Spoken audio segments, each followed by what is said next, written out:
Good morning, gang.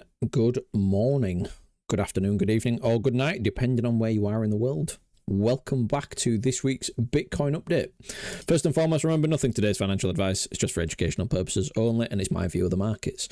And now that's out of the way, we've had another week since our last update, so it's time to jump into the charts. Now, I'm not going to do a full recap on last week's trade. I have been posting this on Twitter, so obviously if you were following us on Twitter last week, you saw the trades that we were taking in the group. Again, these were all no hindsight. These were all part of the daily trading plans called way in advance.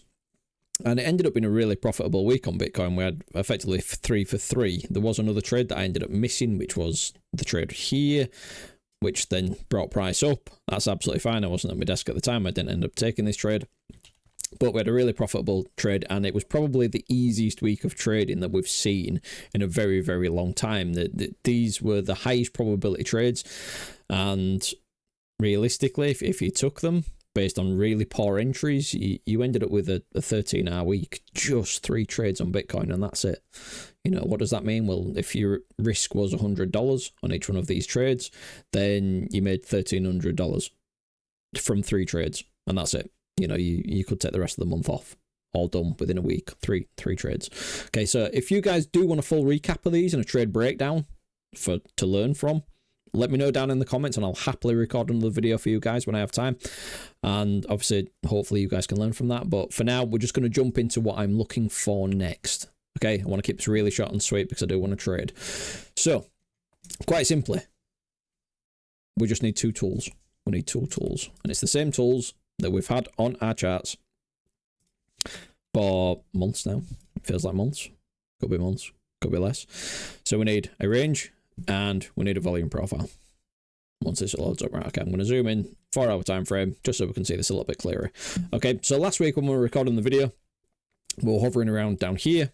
In fact, where would it have been? Thursday, there we go, right down here. Okay, so as we said last week, really simple. Okay, the main levels you need to be aware of in this range: the outer bounds of the range, value very low, value very high, point of control. Okay, and your EQ, which effectively you could class this as one region if it makes your life a little bit easier. Yes, it's a big region, but that's trading. Trading's rarely a perfect set level, and I know that's what you want to believe because it makes it easier for you to understand, but it's not. Okay, it's trading. It's never perfect. So what did we do? Well, we had a bounce down into the EQ.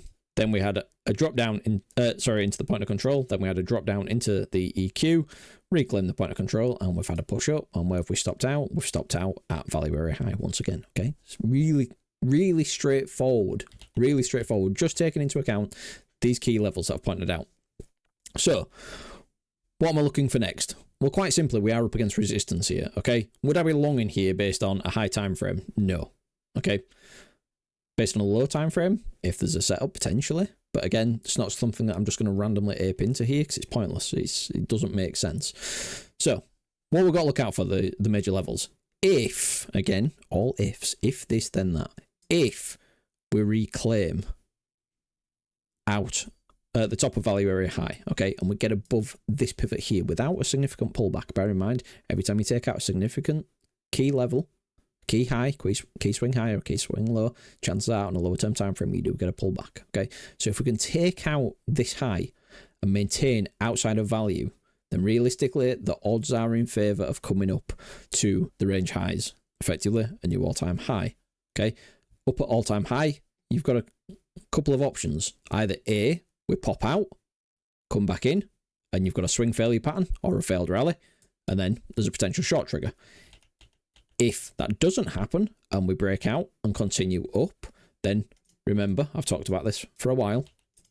Okay, I still do have a region up to, where's my old box tool? There we go. I have a region up to roughly around 77k that's still classed as a sticky zone. Okay, it's still a sticky zone. It's not something, I mean, I don't trade breakouts. You guys, if you follow me for a long time, you know I don't trade breakouts because they have one of the lowest hit rates in trading. Easy to catch people offside, which is effectively what all of these did last week, why there were such easy trades. But if you do get out here, you've still got a resistance zone up here around 77k. Clear that, And yes, start looking up towards 80k, 90k, whatever random numbers your favorite influencer makes up. Okay, but until we get above that 77k region, I'm not going to get overly excited. Okay, now that's to the upside. Now what happens to the downside? Let's get rid of some of these squiggles.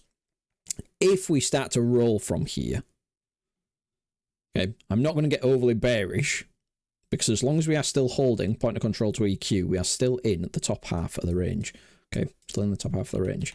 So as long as we are still in here, we can pull back all the way to here and maintain local structure. Okay, so if we do have another drop back down towards the point of control and the EQ, then do we then start to see some strength? And if we do we get a long trigger? Great, cool. If we do that, back up towards value area high, what happens here? Once again, do we reject from it, or do we push up? And then we're looking for overall highs. Now, if this starts to roll over and we lose point of control and the EQ, then realistically, I'm going to be looking back down towards value area low. Now, value area low in itself isn't the strongest of levels for me. I'd much rather see this volume cluster below it. If we do start to see some strength within this, great, cool.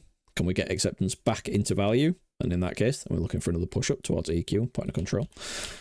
But if we lose that, then what happens back down at range low?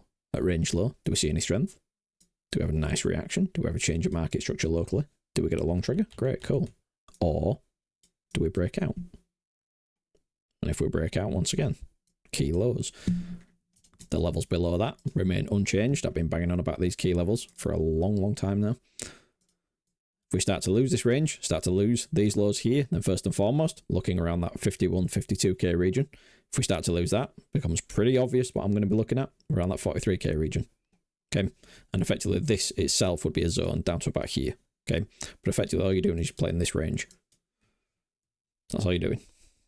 Price creates a range, price impulse out of range, price creates another range, price impulse out of range, price creates another range. Okay, so if you come back down, then all you're doing is you're coming back in to the previous range, and you continue trading that range until one side gives away. Okay, don't overcomplicate things. Don't listen to all the moon boys and the influencers out there.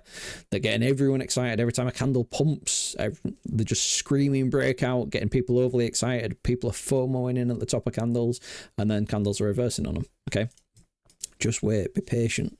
Only take the high probability setups. If there's no trade to be had, there's no trade. Don't force a trade, okay? Wait for key levels and see what happens at key levels. Okay, once again, if you do want a trade recap for the trades that we took last week, please do let me know down in the comments. Hit that like button, and if you're not subscribed, consider subscribing. And until next time, gang, as you were.